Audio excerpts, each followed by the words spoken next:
Assalamualaikum warahmatullahi wabarakatuh. Nama saya Firly Raihani dari Universitas Yarsi, Fakultas Ekonomi dan Bisnis, Prodi Akuntansi angkatan 2019. Jadi di video ini saya akan menjelaskan tentang uji ANOVA. Apa sih uji ANOVA? Uji ANOVA adalah merupakan pengujian dengan menganalisis varians. Apabila pada uji T jumlah sampel yang digunakan adalah satu arah atau maksimal 2 sampel, maka pada uji ANOVA sampel atau variabel yang digunakan lebih dari 2. Nah, uji ANOVA ini ada dua, ada one way ANOVA atau ANOVA satu arah, ada two way ANOVA atau ANOVA dua arah. Tapi yang saya ingin jelaskan pada kali ini adalah yang one way ANOVA atau ANOVA satu arah. Adalah jenis statistik yang digunakan untuk menguji apakah ada perbedaan rata-rata lebih dari dua variabel yang bersifat bebas satu sama lainnya. Nah, ini adalah contoh kasusnya. Contoh kasus mahasiswa FKYRC angkatan 2018 ingin melakukan pengujian efek dari 3 macam merek obat penurun tekanan darah terhadap 3 kelompok pasien. Sebuah penelitian dilakukan dengan mengambil sampel pasien yang dikelompokkan menjadi 3 sesuai dengan merek obat yang diminum, yaitu kelompok 1 pasien peminum obat merek X, kelompok 2 pasien peminum obat merek Y, dan kelompok 3 pasien peminum obat merek Z. Berikut adalah hipotesis dan kriterianya. Hipotesisnya, H0 sama dengan rata-rata tekanan darah orang peminum obat A, B, dan C sama. Dan HA, rata-rata tekanan darah orang peminum obat A, B, dan C adalah nggak sama, berarti adanya perbedaan. Terus pada ANOVA, syarat agar diterima atau tidak adalah sebagai berikut. Berikut adalah kriterianya.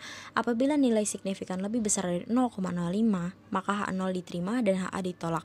Dan apabila nilai signifikan lebih kecil dari 0,05, maka HO ditolak dan HA diterima. Lalu kita langsung aja ke SPSS-nya. Kebetulan saya udah masukin datanya. Nah, pertama-tama ini tuh di sini kita lihat tekanan darah dan kelompok pasiennya. Nah, ini adalah obat peminum obat X, ada tekanan darah 125. Terus ada tekanan darah 115 orang yang minum obat Y, terus ada tekanan darah 150 orang yang peminum obat Z. Terus kita nih pengen ditransform dulu nih. Kita klik transform, record. Yang ingin kita ubah tuh yang kelompok. Terus kita tulis obat X itu 1. Terus obat Y itu 2. Dan obat Z itu 3. Add, continue, oke. Nah, di sini udah kubah, kita ke variable view, type-nya kita ganti jadi numerik, dan value-nya kita ganti. Tadi 1 adalah obat X, 2 obat Y, dan 3 obat Z. Oke. Nah, ini kan artinya udah kebaca datanya. Terus kita langsung mulai uji ANOVA-nya aja. Kita klik analyze, compare means, lalu astagfirullah. Lalu ke one way ANOVA, ya Allah maaf. One way ANOVA, terus kita masukin tekanan darah di dependent list dan kelompok pasien di faktor. Nah, kayak gini. Nah, di sini kan ada kontras, post hoc, option, bootstrap. Kita klik option dulu. Lalu kita klik descriptive dan homogency of variant test, continue. Lalu kita ke post hoc-nya, kita klik Bonferroni dan 2K. Dan nilai signifikan levelnya itu adalah 0,05 ya teman-teman. Continue. Oke, keluar outputnya seperti ini. Nah, di sini ada descriptive-nya. Jumlah pasien yang digunakan sebagai sampel penelitian sebanyak 21 orang dari masing-masing 3 kelompok, yaitu peminum obat X, peminum obat Y, dan peminum obat Z. Dengan masing-masing obat X sebanyak 7 orang dan obat Y sebanyak 7 orang dan obat Z juga sebanyak 7 orang. Obat X sebanyak 7 orang dengan rata-rata tekanan darah 125 dan dengan nilai tekanan darah paling rendah 110 dan nilai paling tingginya 140. Begitu juga dengan obat Y sebanyak 7 orang dengan nilai rata-rata 125 dengan tekanan darah paling rendahnya 105, tekanan darah paling tingginya 140. Terus ada obat Z sebanyak 7 orang dengan rata-rata tekanan darah 125,14 dengan nilai tekanan darah paling tinggi paling rendahnya 130 dan paling tingginya 175. Obat X sama Y ini rata-ratanya tuh sama 125, yang berarti menunjukkan hasil yang sama, teman-teman. Lalu kita ke test of homogeneity of variance. Kita lihat dulu penjelasannya di sini. Pada table test homogeneity of variance menunjukkan melakukan uji kesamaan homogen. Hal ini menjadi salah satu syarat untuk melakukan uji ANOVA satu arah apabila mempunyai varians yang sama. Jadi kita sebelumnya tuh sebelum kita uji ANOVA, kita lihat dulu tes homogen ini udah sama sama nggak sih. Langsung kita lihat pengujian ini dilakukan dengan membandingkan nilai signifikasi pada nilai sig dengan nilai signifikasi yang digunakan SPSS, yaitu 0,05. Pedoman dalam pengambilan keputusan berdasarkan nilai signifikasi hasil output SPSS adalah sebagai berikut. Pengujian dilakukan terhadap varians apabila nilai signifikasi lebih besar dari nilai probabilitas, yaitu 0,05, maka data tersebut mempunyai varian yang sama.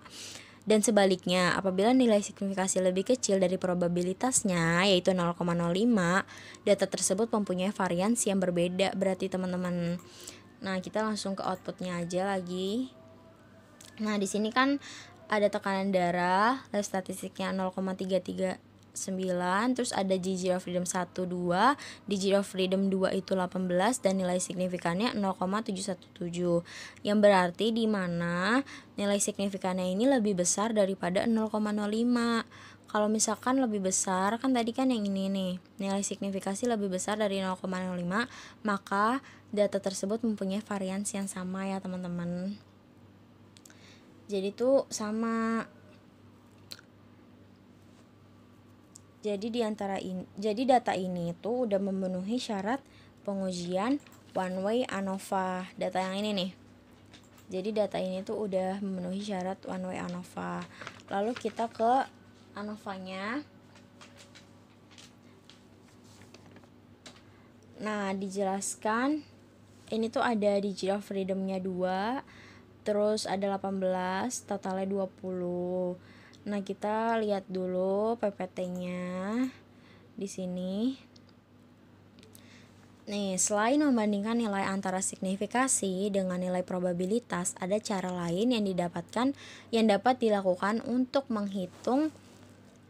pengujian hipotesis, yaitu membandingkan antara nilai F hitung dengan nilai F table. Kemarin kan yang kata itu kan T-table, yang sekarang itu F-table, teman-teman.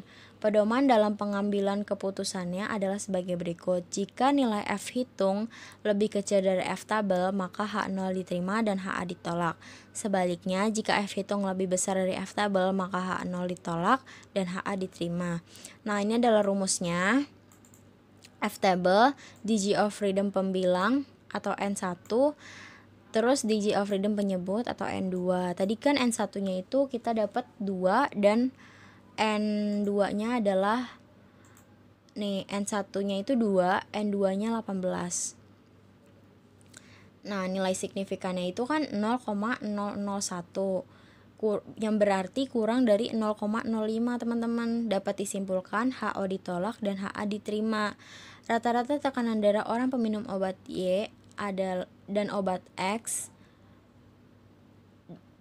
Y, X, dan Z adalah nggak sama, teman-teman. Masing-masing memberi efek tekanan darah pasien yang berbeda. Nah, terus kita ke F-table-nya aja nih langsung ya. Nah, di sini kita langsung aja ke F-table-nya.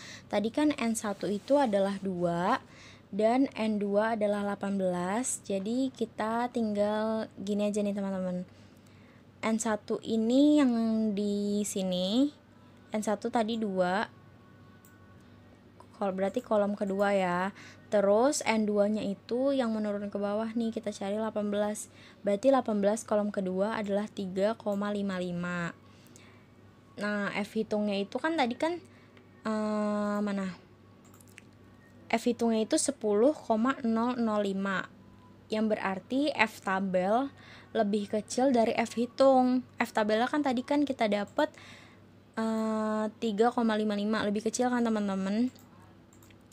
Nih yang berarti F tabel lebih kecil dari F hitung. Bisa disimpulkan HA diterima dan HO ditolak. Nih F hitungnya lebih besar daripada F tabel, maka HO ditolak dan HA diterima. Lanjut aja kita ke sini, post hoc test. Ini kan tadi kan kita pilih Tukey dan Bonferroni. Nah, pertama-tama saya ingin jelaskan Tukey itu apa dan Bonferroni itu apa. Tukey adalah pengujian perbandingan jamak untuk menentukan apakah dua rata-rata atau lebih berbeda secara signifikan dalam jumlah analisis. Varians pengujian perbandingan yaitu menggunakan nilai signifikasi pada nilai signifikan dengan nilai signifikan yang digunakan oleh SPSS yaitu 0,05. Dan sedangkan Bonferroni ini adalah pengujian yang digunakan untuk menganalisa sampel yang sama atau berbeda pada setiap pelakuan dengan membuat perbandingan antara pelakuan. Nah, jadi di sini kita bisa bandingkan. Kita ke slide-nya dulu. Nih, post hoc test ini digunakan untuk mengetahui variabel mana yang memiliki perbedaan yang signifikan. Cara menganalisanya adalah dengan melihat ada atau tidak adanya tanda bintang pada kolom mean difference. Tanda bintang ini berarti menunjukkan adanya perbedaan mean yang signifikan. Nah, kita lihat outputnya lagi nih teman-teman. Nah, kan di sini kan ada yang bintang. Berarti kalau ada yang bintangnya itu menunjukkan adanya perbedaan mean ya teman-teman. Nah, saya ingin jelasin dulu. Obat X dibandingkan dengan obat Y, mean difference-nya itu 0,000. Nilai signifikannya itu 1,000, yang dimana lebih besar daripada 0,05. Yang artinya berarti nggak ada perbedaan ya teman-teman. Kalau lebih besar itu kan nilai signifikan lebih besar dari 0,05. 0,05 berarti nggak ada perbedaan mean yang signifikan. Terus obat X dibanding dengan obat Z, ini mean difference-nya ada minus 27,143. Nah, ini tuh ada bintangnya. Dengan nilai signifikannya itu 0,003.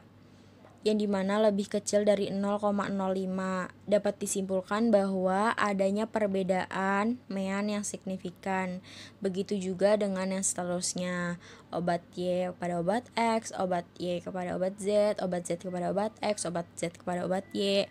Lalu yang Bonferroni juga sama.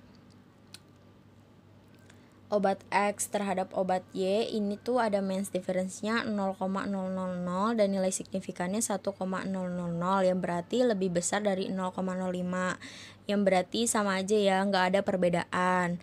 Terus juga dibanding dengan obat X dibanding dengan obat Z minus 27,143 ada bintangnya, berarti kalau ada bintangnya itu udah menunjukkan adanya perbedaan. Nah, nilai signifikannya kan juga dapat dilihat nih 0,003 yang dimana lebih kecil dari 0,05. Lalu ada homogeneous subtest, yaitu jadi subtest for alpha-nya ini 0,05 ada 2 kan, ada 1 ada 2. Nah, yang di satu ini terdapat data tekanan darah kelompok pasien peminum obat X dan Y adalah sama, yaitu 125, yang menunjukkan gak ada perbedaan nih teman-teman obat X dan obat Y, peminum obat X dan peminum obat Y. Terus untuk peminum obat Z ini ada di yang kedua dengan nilai rata-rata 152,41 yang menyatakan adanya perbedaan dengan X dan Y. Jadi untuk pengujian ANOVA one way test ini sampai sini aja. Kurang lebihnya mohon maaf. Wabillahi taufiq wal hidayah. Wassalamualaikum warahmatullahi wabarakatuh.